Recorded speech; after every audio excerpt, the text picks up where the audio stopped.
The gentlewoman yields. Thank you, Speaker. I would yield 5 minutes this time to a member of the Joint Economic Committee for more than 6 years, the gentleman from Texas, Dr. Ron Paul. 5 minutes, please. The gentleman is recognized for 5 minutes. I thank the gentleman for yielding. Madam Chairman, I rise in opposition to this resolution.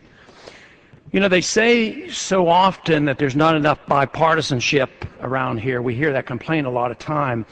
But you know, when I look at it, I see that there's been too much bipartisanship in creating the problem we've had. And it hasn't been the last, this crisis that we're in the midst of, this financial crisis, didn't pop up here in the last 60 days. It didn't pop up here in the last 8 years. But it's taken several decades for us to get to this point where we are today, dealing with a budget that is just totally out of control and a monetary and economic system that is uncontrollable as well. It is said that this budget is going to be $3.6 trillion with a $1.1 trillion deficit. An amazing thing is that $1.1 trillion deficit is going to be $400 billion less than this year. I'll wait and see if that really comes out, because that probably won't work out that way. Matter of fact, characteristically, the statistics that we hear when we talk about the budget are never reliable, especially when you're in a recession. In a recession, nobody can predict the revenues. The revenues are going to be a lot lower, and the expenditures are going to be a lot higher.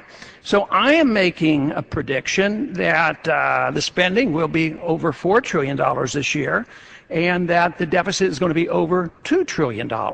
And that the picture that we are looking at today is much worse than we're willing to admit.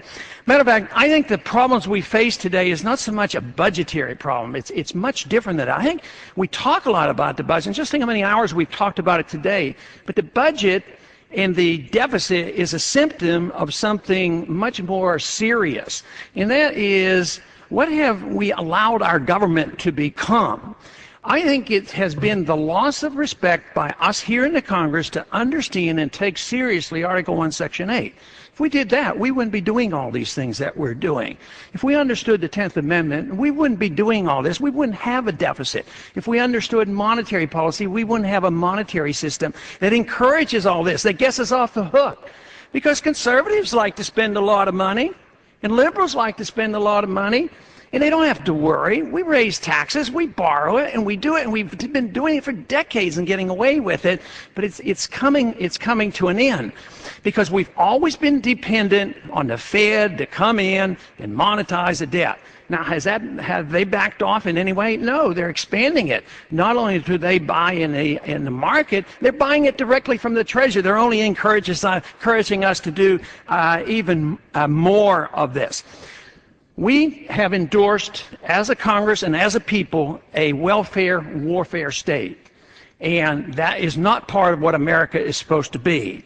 And it encourages the spending and the borrowing and the deficits and all the inflation.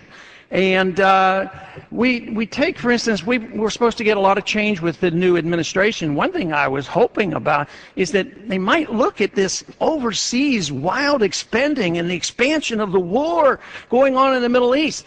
But the military budget, the war budget, is going up 9%.